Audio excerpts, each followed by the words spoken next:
Good evening students. मैं doctor Mohammad Rehan, department of commerce, government college Ranchi. आज मैं आप लोगों को क्लास 11 का अकाउंट्स का ऑब्जेक्टिव क्वेश्चन करा रहा हूँ और चैप्टर का नाम है financial statements. Financial statements oblique final accounts without adjustment. ठीक है, तो पहले इस चैप्टर का थ्योरी को समझना जरूरी है कि क्या होता है नहीं होता है, उसको समझना जरूरी है। ठीक है, तो कॉपी आप लोग खोल लीजिए, खोल कर लिखना भी स्टार्ट कीजिएगा। गर्मी बहुत बढ़ा हुआ है रांची में। हमारा इसमें दे रहा है 41 डिग्री तापमान आज का है। कॉपी खोलिए और लिखना स्टार्ट कीजिएगा। भी मैं लिख रहा हूँ जरा।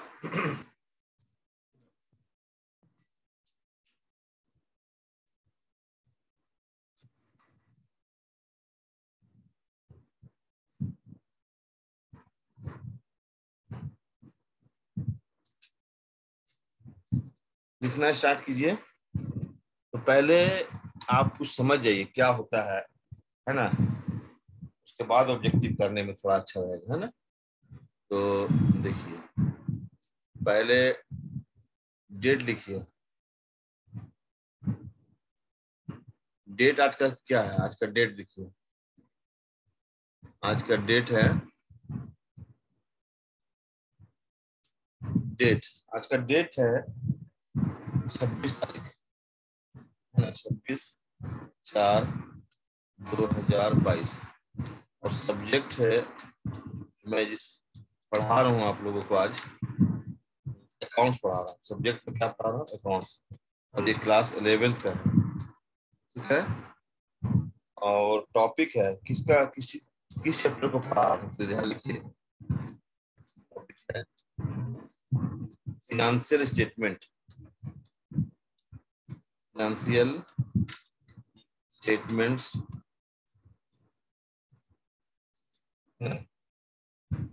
फाइनेंशियल स्टेटमेंट, और इसको फाइनल अकाउंट भी कहते हैं ना। ठीक है, विदाउट एडजस्टमेंट। इस टॉपिक में विदाउट एडजस्टमेंट, विदाउट एडजस्टमेंट। ठीक है, इसको बढ़िया से नोट कीजिए और समझिए, एग्जाम बहुत नजदीक है। तो सबसे पहले थोड़ा सा एक आध दो लाइन जरूर लिखिए, क्या होता है फिनेंशियल स्टेटमेंट। लिखिए ये। अच्छा, ये भी लिख दे रहे हैं।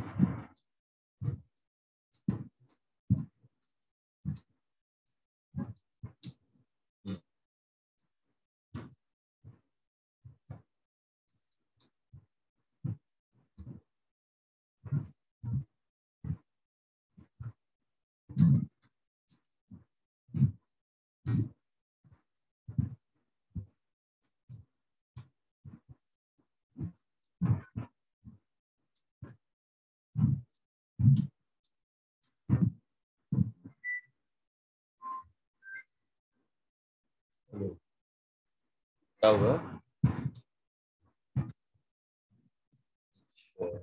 वही पुराना ही लिंक है जो पहले लिखे थे।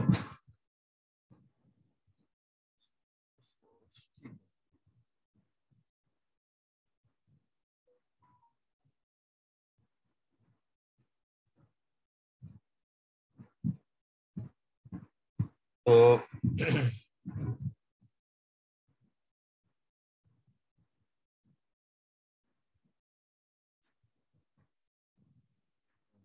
देखिएगा आप लोग,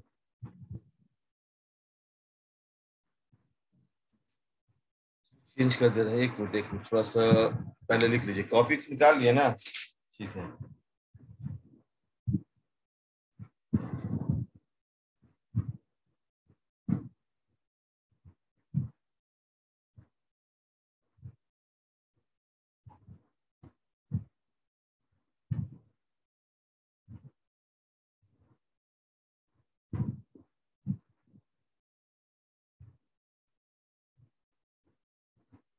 लिखना स्टार्ट कीजिए।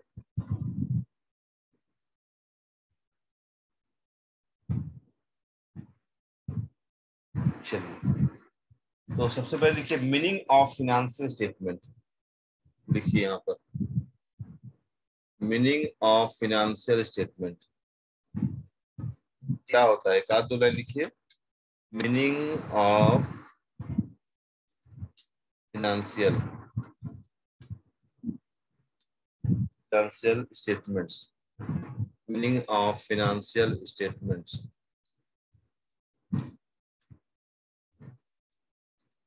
Meaning of financial statement. ठीक है, लिख लिए। तो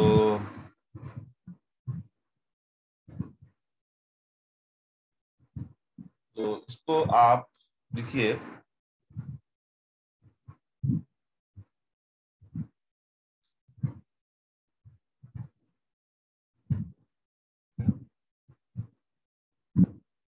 Financial statement are the statements. यहाँ लिखिए financial statements है ना। financial statements are the statements are the financial statements are the statements financial statements are the statements, ठीक है, that are prepared। financial statements are the statements, ठीक है, लिखिए statements that are prepared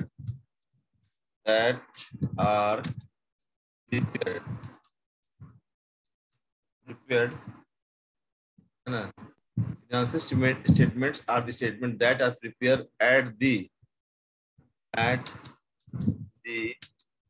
end of the accounting period, at the end of the accounting period। इसको लिखिए financial statements are the statement that are prepared at the end of the accounting year, ठीक है, accounting year। accounting period लिखिए, accounting period, accounting एक minute यहाँ लिखिए period which is generally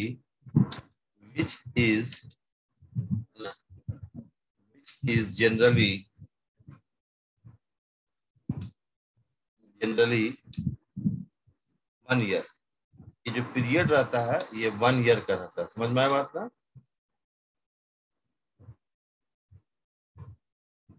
short में लिख रहे हैं। और these include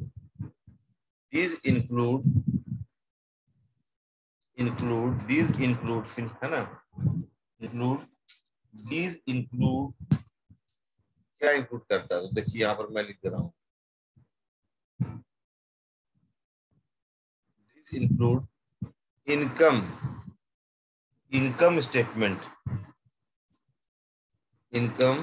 these include income statements,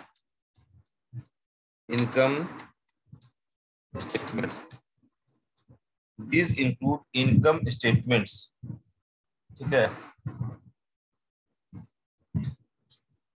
इसको बढ़िया से लिखिए। और इनकम स्टेटमेंट में दो चीज बनेगा, एक trading, these include income statement है ना। और लिखिए इसके बाद एग्जाम इनकम स्टेटमेंट में किसको कहेंगे? Trading account, trading and profit and loss account, profit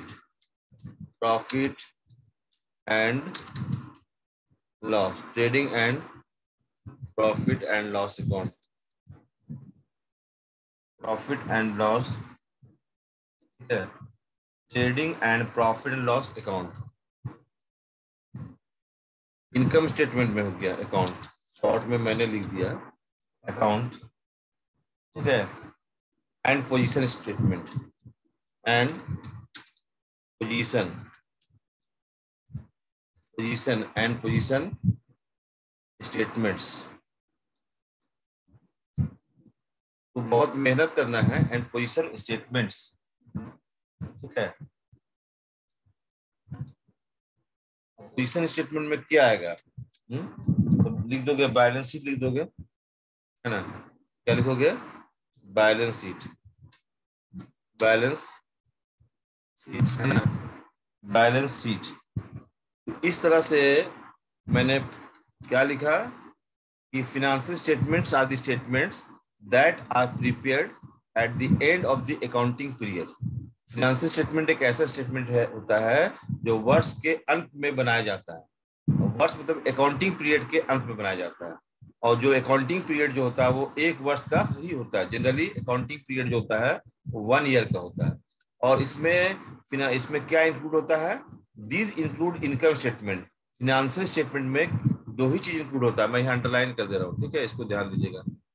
एक होता है इनकम स्टेटमेंट, इसको दूसरा क्लास कर लेते हैं आपको। हाँ, तो अच्छा लगेगा आपको, ये मैं कर दे रहा हूँ इस तरह। ये इनकम स्टेटमेंट, एक इनकम स्टेटमेंट होता है और एक होता है पोजीशन स्टेटमेंट। पोजीशन याद रखिए, पोजीशन स्टेटमेंट किसको कहते हैं? ऑब्जेक्टिव क्वेश्चन बन सकता है इसमें, है ना। एक इनकम स्टेटमेंट होता है और एक पोजीशन स्टेटमेंट होता है। और इनकम स्टेटमेंट में कौन सा आता है? इनकम स्टेटमेंट बता दीजिएगा कि trading and profit and loss account आता है, ठीक है। और पोजीशन स्टेटमेंट में क्या आता है? बैलेंस शीट आता है।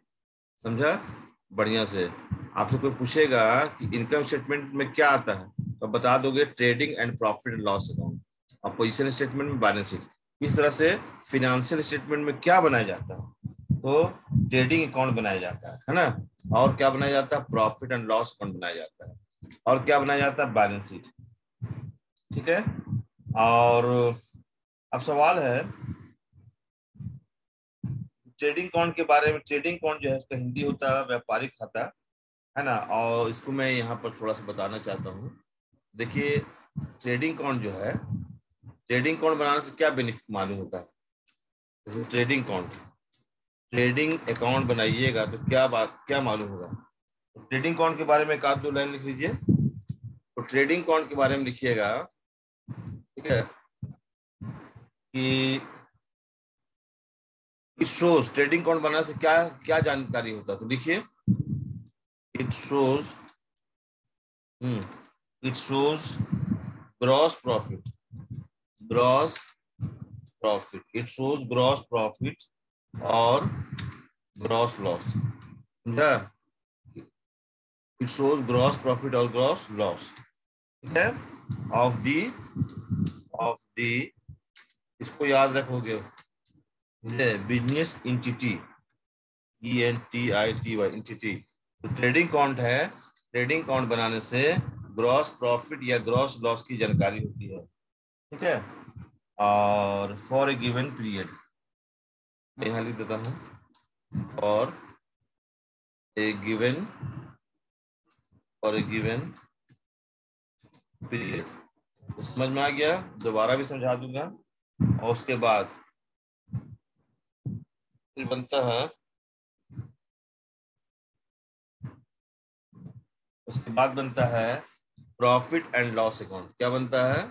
Profit and loss account, profit and loss account, profit and loss account, ठीक है। प्रॉफिट एंड लॉस अकाउंट बनता है। प्रॉफिट लॉस अकाउंट जो है उसके बारे में बताइए, इसको बनाने से क्या मालूम होगा? तो लिखते हैं इसके बारे में क्या होगा। इट शोज, लिखोगे, इट शोज, एक मिनट,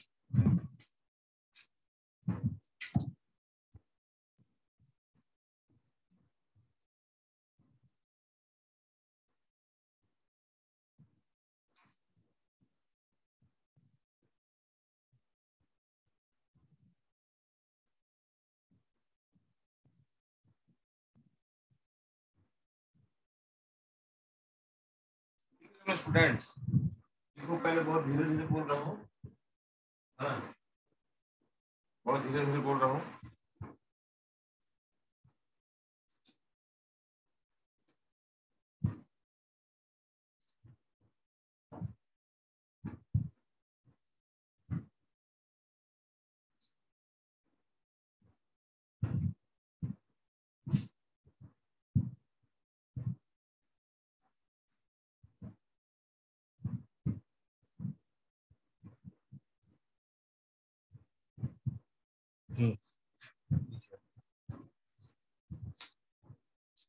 इट शोज, दिख रहे हो स्टूडेंट? चलो ठीक है, तो it shows net profit, net profit, it shows net profit और नेट लॉस। ये नेट प्रॉफिट या नेट लॉस को बताता है। ट्रेडिंग अकाउंट क्या बताता है? ट्रेडिंग अकाउंट बनाने से किस बात की जानकारी होती है? तो ग्रॉस प्रॉफिट या ग्रॉस लॉस की जानकारी। इसको अंडरलाइन कर दे रहा हूँ, ठीक है, इसको मैं अंडरलाइन कर दे रहा हूँ। ग्रॉस प्रॉफिट है ना, क्या मालूम होगा जल्दी बताओ? ग्रॉस प्रॉफिट, ठीक है, इसको मैं अंडरलाइन कर दे रहा हूँ, ग्रॉस प्रॉफिट या ग्रॉस लॉस। ट्रेडिंग अकाउंट बनाने से मालूम चलेगा, इसको समझ लो। और जो प्रॉफिट लॉस बनाओगे ना, तो नेट प्रॉफिट या नेट लॉस की जानकारी होगी, ठीक है, नेट प्रॉफिट या नेट लॉस की जानकारी होगी, है ना। और उसके बाद बनाइए आप बैलेंस शीट, है ना, क्या बनाइएगा? Balance sheet. बैलेंस शीट जो है उसका हिंदी होता है आर्थिक चिट्ठा। बैलेंस शीट क्या चीज है, उसको बनाने से क्या, किस बात की जानकारी होगी, उसको लिखिए आप। चलिए लिखिए, चलिए इसको लिखिए, बैलेंस शीट बनाने से किस बात की जानकारी होगी, तो लिखिए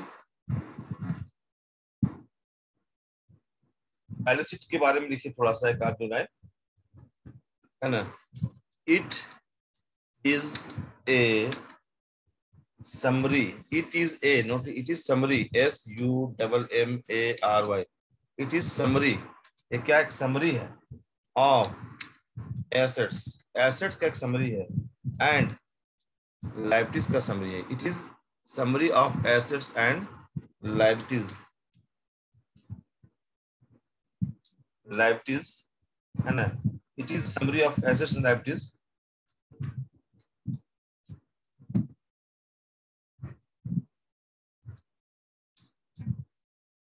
financial, showing financial position, position of the enterprise on a particular date, on a particular date। अब मैं इसको थोड़ा सा समझा भी देता हूँ। पर्टिकुलर डे यानी कि बैलेंस शीट जो है एसेट्स एंड लायबिलिटीज का एक क्या है, समरी है ना, और वो एक पर्टिकुलर डे को बताता है, एक पर्टिकुलर डे को, है ना। एसेट्स का क्या पोजीशन था, लायबिलिटीज का क्या पोजीशन था, यहाँ तो क्लियर है, शोइंग फिनेंशियल पोजीशन, यानी बैलेंस शीट जो है फिनेंशियल पोजीशन को बताता है। याद रखिए, एक लाइन को बताते हैं, बैलेंस शीट क्या बताता है, फिनेंशियल पोजीशन को बताता है। देखिए यहाँ पर बैलेंस शीट बनाने से किस बात की जानकारी होती है, financial position of the enterprise, है ना, ऑफ द इंटरप्राइज, ठीक है, ऑन ए पर्टिकुलर डे, उस पर्टिकुलर डे को, उस पर्टिकुलर डेट तक, है ना, उस पर्टिकुलर डे या उस पर्टिकुलर डेट तक फिनेंशियल पोजीशन क्या है उस बिजनेस का। और ये समरी है, एक सारांश है। किसका सारांश है बाबू? तो एसेट्स का, है ना, और लायबिलिटीज का। और ये जरूर जान जाइए कि ये इसको बनाने से पहले ट्रायल बैलेंस बनता है ना, ट्रायल बैलेंस के आधार पर ही फिनेंशियल स्टेटमेंट तैयार होता है। तो इस तरह से फिनेंशियल स्टेटमेंट जो है किस क्या कंसिस्ट करता है, तो प्रॉफिट एंड लॉस अकाउंट को करता है और बैलेंस शीट को करता है, cash flow statement together with the supporting notes. ठीक है, चलिए इतना जल्दी, चूंकि ऑब्जेक्टिव भी करना है तो समझ में आ गया। और अगर डिफिनेशन लिखना चाहते हैं तो डिफिनेशन लिख सकते हैं, कोई एक विद्वान का डिफिनेशन लिख लीजिए, है ना, ठीक है, कोई एक डिफिनेशन आप लोग लिखवा देते हैं, लिखना चाहते हैं डिफिनेशन भी, टाइम कम है और बताना ज्यादा है ना। इसमें एक विद्वान का डिफिनेशन उसको लिख लीजिए, डिफिनेशन भी लिख लीजिए अगर आप लिखना चाहते हैं तो, ठीक है, डिफिनेशन, डिफिनेशन, डिफिनेशन क्या है कि इसके बाद ऑब्जेक्टिव क्वेश्चन सॉल्व करना बहुत ही आसानी हो जाएगा। डिफिनेशन में लिख दीजिएगा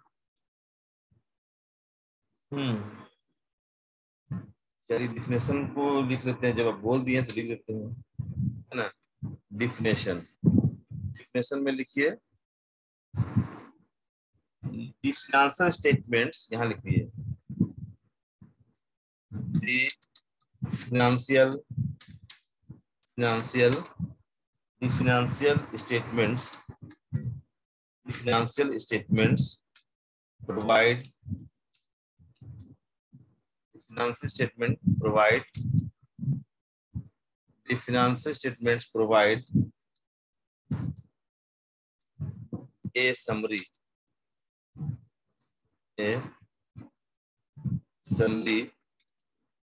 financial statements provide a summary, ठीक है, of the accounts of the accounts of a business enterprise of a business enterprise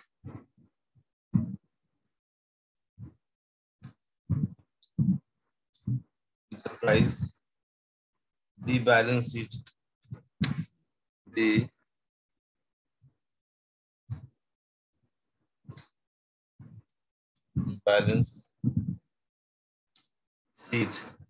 balance sheet यहाँ पर मैंने लिख दे रहा हूँ, balance sheet reflecting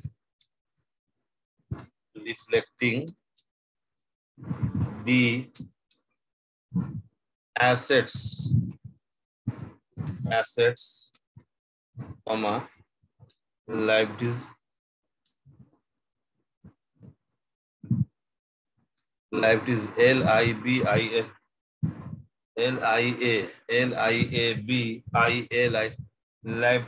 and spelling and capital,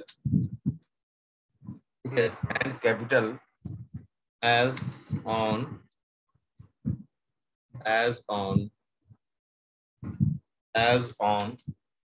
a certain date and the income statement देखिए income and the income statement showing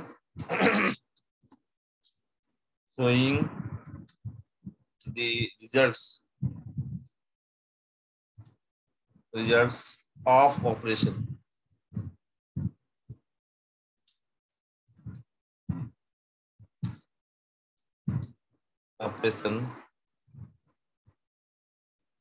during a certain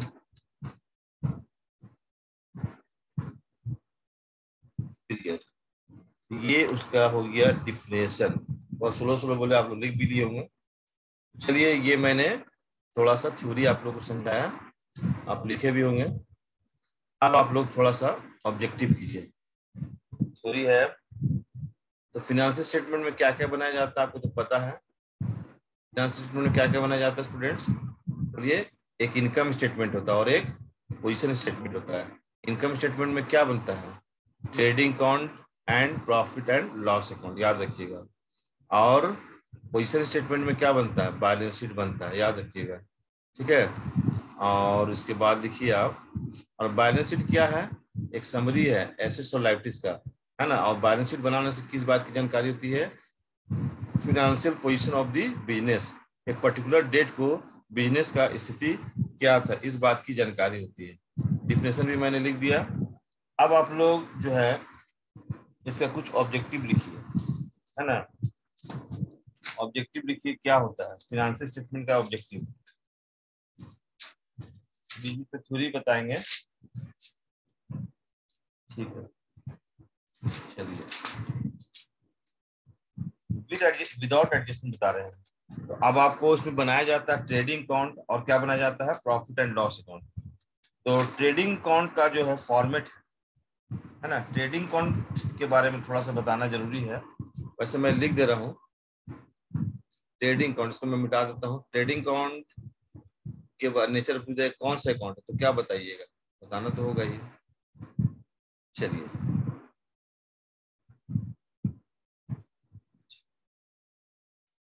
trading account का एक short में फॉर्मेट तैयार करके बताते हैं, है ना। तो थोड़ा सा एक आध दो लाइन लिख देते हैं, what is trading account. Trading account के बारे में, मीनिंग ऑफ ट्रेडिंग अकाउंट के बारे में एक आध दो लाइन लिख देना चाहिए, जरूरी है। ट्रेडिंग अकाउंट है ना, ट्रेडिंग अकाउंट। तो ट्रेडिंग अकाउंट जो है, ट्रेडिंग अकाउंट के बारे में लिख दे रहे हैं ट्रेडिंग अकाउंट। अब यहाँ लिखिए, थोड़ा सा एक आध दो लाइन लिख लीजिए कि ट्रेडिंग अकाउंट जो है, ट्रेडिंग अकाउंट जो है ना, trading account is the first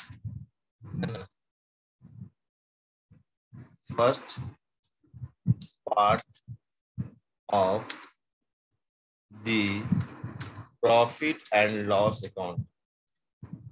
profit and loss, profit and loss account. Trading account जो है वो प्रॉफिट लॉस का फर्स्ट पार्ट है ना। यानी प्रॉफिट लॉस अकाउंट से पहले क्या बनाया जाता है, ट्रेडिंग अकाउंट बनाया जाता है, ठीक है। Account which shows which shows which shows gross gross profit. क्या बताता है, ग्रॉस प्रॉफिट बताता है। विच शोज ग्रॉस प्रॉफिट और ग्रॉस लॉस और ग्रॉस लॉस। देखिए, आप एग्जाम में जो ऑब्जेक्टिव क्वेश्चन सॉल्व कीजिएगा तो थोड़ा थ्योरी को जानना जरूरी है ना, इसलिए मैं थोड़ा सा थ्योरी पढ़ा दे रहा हूँ, ठीक है।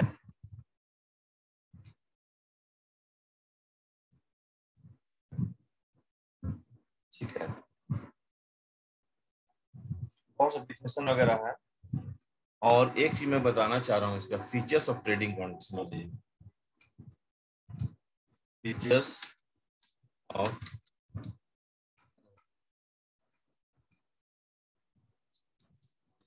Features of trading account. Features of trading account. Trading account के क्या फीचर्स हैं, इससे क्वेश्चन आएगा। ट्रेडिंग अकाउंट फीचर्स क्या है, तो पहला फीचर्स लिखिएगा। पहला features, it is a nominal account. पहला बात है कि ट्रेडिंग अकाउंट कौन है, nominal account. It is a, है ना, it is a nominal account, इसको ध्यान रखिएगा। ट्रेडिंग अकाउंट जो है वो एक नॉमिनल अकाउंट है ना, याद रखिएगा, इससे ऑब्जेक्टिव मिलेगा और हम देंगे। दूसरा,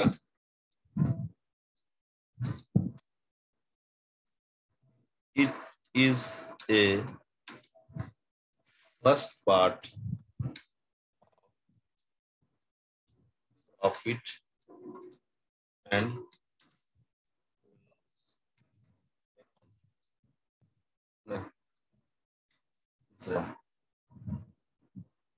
दूसरा, इट रिकॉर्ड डायरेक्ट कॉस्ट।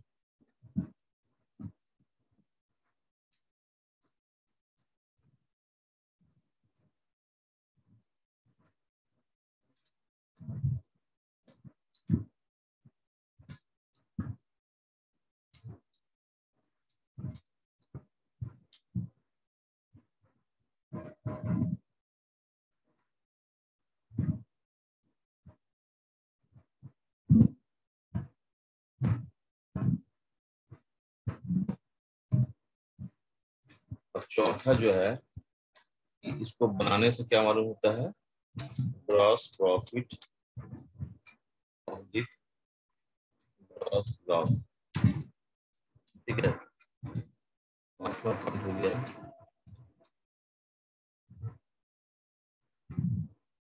एक पर्टिकुलर ये बनाया जाता है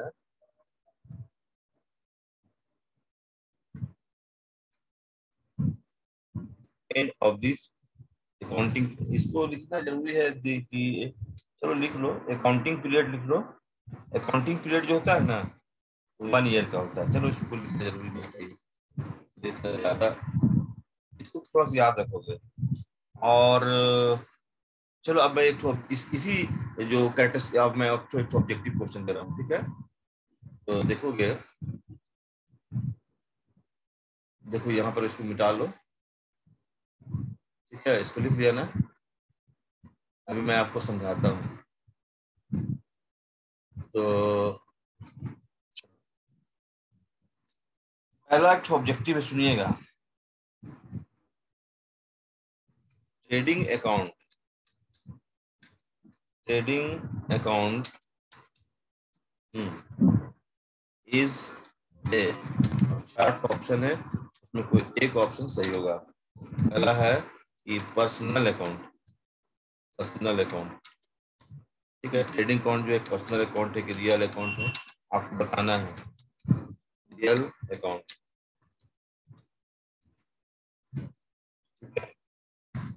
नॉमिनल अकाउंट, और डी बताइएगा none of these, none of these. इसमें से कोई एक आंसर आपका सही है और आप बता सकते हैं। देखिए यहाँ क्वेश्चन में क्या लिखा है, इसका जो फीचर्स है ना, पहला फीचर क्या था? It is a nominal account, यानी ट्रेडिंग अकाउंट जो है वो नॉमिनल अकाउंट है ना। इसका आंसर क्या होगा? देखिए ये होगा, ये नंबर होगा। इसका आंसर क्या होगा जल्दी बताइए। ट्रेडिंग अकाउंट कौन अकाउंट है? नॉमिनल अकाउंट, याद रखिए। ट्रेडिंग अकाउंट जो है वो नॉमिनल अकाउंट, इसका नेचर बता दिया गया है, ये है नॉमिनल अकाउंट। तो आप टिक किसमें कीजिएगा? आपको समझ में आ गया होगा कि ये कौन सा अकाउंट है, नॉमिनल अकाउंट। इस तरीके से ये इसका आंसर होगा, राइट आंसर। इसको ग्रीन पेन से मैं टिक कर दे रहा हूँ, ठीक है? चलिए एक ऑब्जेक्टिव यहाँ से क्लियर हो गया आपको, है ना? क्लियर हुआ कि नहीं बताइए? आप दूसरा दूसरा ऑब्जेक्टिव आपको दे रहे हो। ट्रेडिंग अकाउंट जो बनाया जाता है ना, उसको बनाने से क्या फायदा होता है? अब आपसे कोई क्वेश्चन मैं कर रहा हूँ, इसको मैं मिटा दे रहा हूँ, इसको मैं मिटा दे रहा हूँ, ठीक है? उतार लिए होंगे। चलिए अब नेक्स्ट में आइए। क्वेश्चन में यही है कि जो ट्रेडिंग अकाउंट, आपको सुनिएगा, क्वेश्चन मेरा यही है, नंबर 2 क्वेश्चन है ऑब्जेक्टिव का। ग्रॉस प्रॉफिट, ग्रॉस प्रॉफिट, ठीक है? Gross profit is ascertained, ascertained by preparing, PREPARI, preparing, ठीक है? नीचे आइए, ऑप्शन सुनिएगा। पहला है ट्रायल बैलेंस, ट्रायल बैलेंस, ये पहला ऑप्शन है, ठीक है? दूसरा ऑप्शन है, दूसरा ऑप्शन है ट्रेडिंग अकाउंट, ट्रेडिंग, दूसरा ऑप्शन है। तीसरा ऑप्शन है profit and loss account, profit and loss account. और जो डी ऑप्शन है बैलेंस शीट। अब आपको मैं थ्योरी में पढ़ाया था शुरू में, बैलेंस शीट, है ना? इसमें से कोई एक सही होगा। अब देखिए ट्रेडिंग अकाउंट बनाने से क्या मालूम होता है? या तो ग्रॉस प्रॉफिट मालूम होगा या ग्रॉस लॉस होगा, है ना? ट्रेडिंग अकाउंट का जो बैलेंस होगा वो इंडिकेट करेगा ग्रॉस प्रॉफिट या ग्रॉस लॉस को। तो यहाँ क्वेश्चन में क्या पूछा है? Gross profit is ascertained by preparing. Gross profit कैसे पता चलता है? बनाने से नहीं। तो क्या बनाने से? ट्रायल बैलेंस बनाने से तो ग्रॉस प्रॉफिट नहीं होगा, प्रॉफिट लॉस बनाने से मालूम नहीं होगा, बैलेंस शीट बनाने से नहीं मालूम होगा। देखिए प्रॉफिट एंड लॉस अकाउंट बनाने से नेट प्रॉफिट या नेट लॉस की जानकारी होती है, इसको बनाने से, प्रॉफिट एंड लॉस अकाउंट बनाने से। और बैलेंस शीट बनाने से financial position of the business होता है। तो यहाँ जो ये ए भी नहीं होगा, ए को कैंसिल कीजिए, सी को कैंसिल कीजिए, डी को कैंसिल कीजिए। राइट आंसर कौन होगा जल्दी बताइए? डी। इसका राइट आंसर कौन होगा? बी, बी, बी होगा, बी। ट्रेडिंग अकाउंट, ये इसका यानी ट्रेडिंग अकाउंट बनाने से ग्रॉस प्रॉफिट की जानकारी होती है ना। अगर क्वेश्चन में ग्रॉस लॉस आता है तो हम लोग दिखलाते हैं। ठीक है, अब एक क्वेश्चन है, तो फिनेंशियल स्टेटमेंट के अंतर्गत क्या बनाया जाता है? Without adjustment. अब आइए, इसको मैं मिटा दे रहा हूँ। ठीक है, इसको मैं मिटा दे रहा हूँ। चलिए, अब लिखिए आप लोग 3rd नंबर। चलिए, इसको लिखिए, फिर बाद में बताया जाएगा। देखिएगा, final account is a, question है, final account is a, final account is a, क्या है? अब ऑप्शन सुनिएगा, अकाउंट, दूसरा बी लेजर,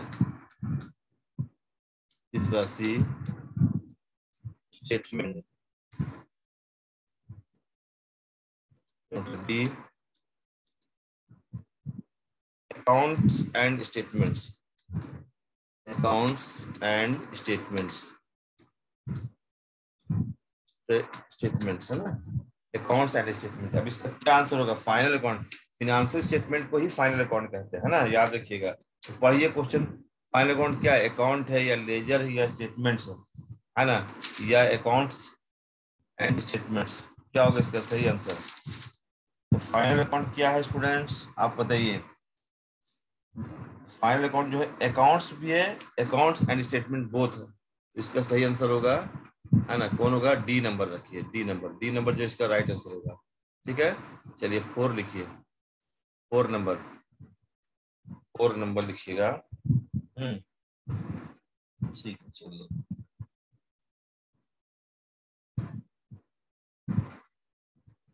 लिखिए,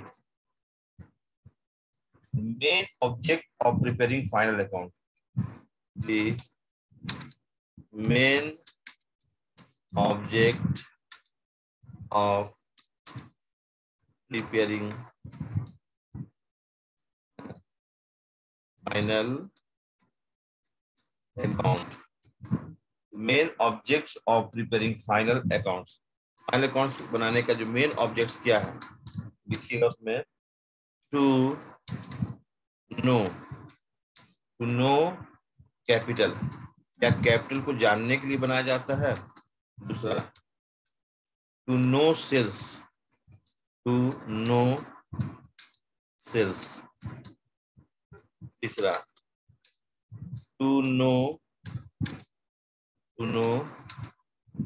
फाइनेंशियल पोजीशन, फाइनेंशियल पोजीशन, और डी कर दीजिए, to know net profit, to know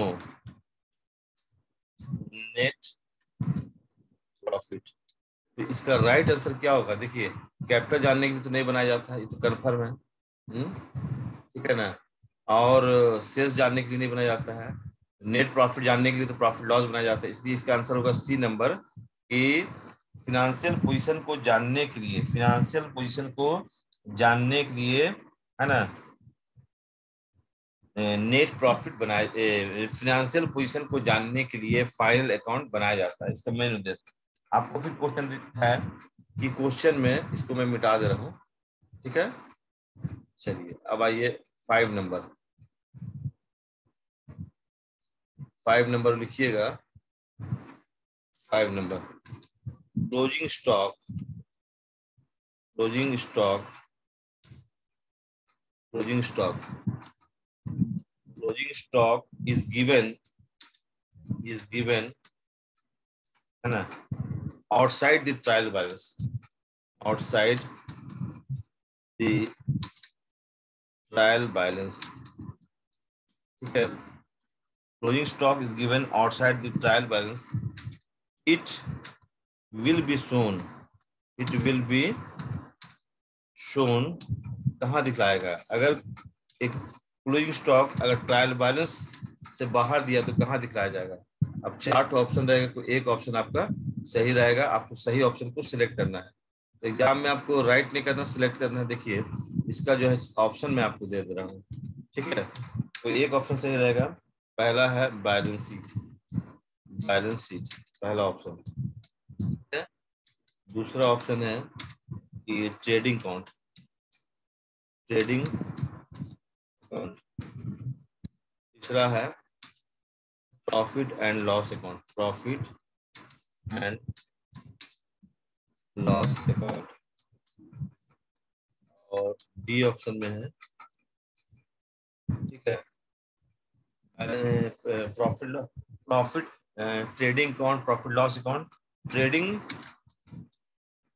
trading account and balance sheet, balance sheet, ठीक है। अब बोलता है क्लोजिंग स्टॉक अगर ट्रायल बैलेंस से बाहर दिया, मैंने एडजस्टमेंट में दिया है, तो इसका record it will be shown in, तो कहाँ कहाँ दिखलाया जाएगा। तो सुनो, अगर ट्रेडिंग अकाउंट है ना एडजस्टमेंट में दिया हुआ, यानी आउट ऑफ ट्रायल बैलेंस में दिया, तो उसका रिकॉर्ड 2 बार होगा, एक ट्रेडिंग अकाउंट के क्रेडिट साइड में होगा और दूसरा बैलेंस शीट के एसेट साइड होगा। याद रखिएगा, अगर क्लोजिंग स्टॉक ट्रायल बैलेंस से बाहर दिया यानी एडजस्टमेंट में दिया है, तो उसका रिकॉर्ड किधर होगा, ओनली 2 जगह होगा, एक ट्रेडिंग अकाउंट में होगा और दूसरा है ना कहाँ होगा स्टूडेंट, तो भाई बता दो, एक ट्रेडिंग अकाउंट के क्रेडिट साइड में होगा है ना, और बैलेंस शीट के एसेट साइड होगा, है ना। तो आप यहाँ किसको टिक कीजिएगा स्टूडेंट, इसका ऑप्शन क्या होगा, डी ऑप्शन यहाँ पर होगा। और एक चीज याद, इसी क्वेश्चन बता मैं आपको भी समझा दे रहे हैं कि अगर ट्रेड क्लोजिंग स्टॉक जो है ट्रायल बैलेंस में दिया है ना, तो उसका रिकॉर्ड 1 बार होगा। अगर क्लोजिंग स्टॉक ट्रायल बैलेंस में दिया है तो उसका रिकॉर्ड 1 बार होगा, और वो होगा सिर्फ ट्रायल बैलेंस। अगर क्लोजिंग स्टॉक ट्रायल बैलेंस में दिया है तो उसका रिकॉर्डिंग्स 1 बार होगा बैलेंस शीट के एसेट साइड, है ना। यानी उस ऐसी कंडीशन में ट्रेडिंग अकाउंट का रिकॉर्ड जो होता है वो क्लोजिंग स्टॉक का रिकॉर्ड जो है वो ट्रेडिंग अकाउंट में नहीं होगा। फिर से दोबारा बोलते रहे हैं, अगर क्लोजिंग स्टॉक का अमाउंट ट्रायल बैलेंस में दिया है यानी एडजस्टमेंट में नहीं दिया है, तो उसका रिकॉर्डिंग्स केवल 1 बार होगा और वह बैलेंस शीट के एसेट साइड, है ना। निष्कर्ष के रूप में आप समझ जाइए कि ट्रायल बैलेंस में जो दिए हुए आइटम्स होता है उसका रिकॉर्डिंग केवल 1 बार होता है, या तो ट्रेडिंग अकाउंट में होगा या प्रॉफिट लॉस में होगा या बैलेंस शीट में होगा। और एडजस्टमेंट में जो दिया रहता है उसका रिकॉर्डिंग 2 बार होता है ना। तो एक कॉन्सेप्ट को बना दिए, एक क्वेश्चन और लिख लीजिए, है ना, तो उसके बाद आपको बहुत ही अच्छा हो जाएगा, समझ में आ जाएगा। ठीक है ना।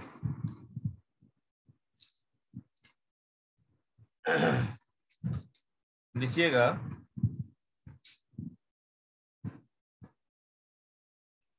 प्रॉफिट एंड लॉस अकाउंट, यहाँ पर लिखिएगा इसको 6 नंबर, ठीक है, profit and loss account, profit and loss account, ठीक है। Profit and loss account is prepared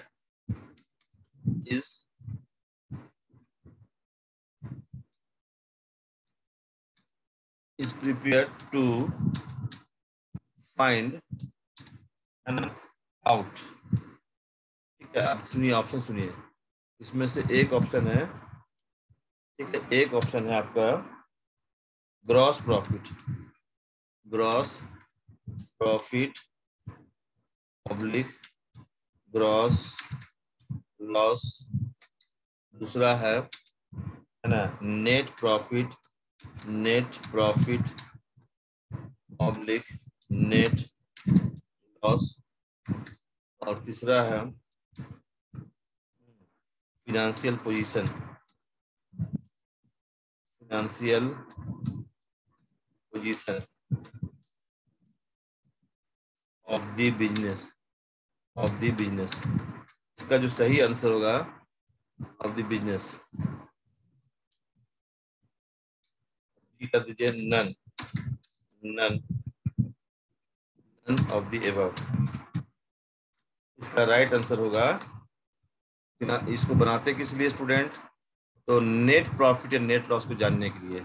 इस तरह से जो मैंने पढ़ाया आपको 6 ऑब्जेक्टिव में दिया है, 6 ऑब्जेक्टिव आपको कराया, और इसके बाद जो ये लेक्चर 1 है, लेक्चर 2 में इसके बाद फिर समझाएंगे फॉर्मेट वगैरह बना के, है ना। तो थोड़ा सा टाइम कम था, इसलिए कम टाइम में मैंने आपको बताया, है ना। प्रॉफिट लॉस क्यों बनाते हैं, तो नेट प्रॉफिट और नेट लॉस को जानने के लिए। कोई प्रॉब्लम तो नहीं होगा स्टूडेंट, तो समझ रहे हो तुम लोग, है ना। प्रॉफिट लॉस क्यों बनाते हो, नेट प्रॉफिट और नेट लॉस को जानने के लिए। इसके बाद नेक्स्ट वीडियो फिर बनेगा, अभी 6वां क्वेश्चन लिखिए, है ना।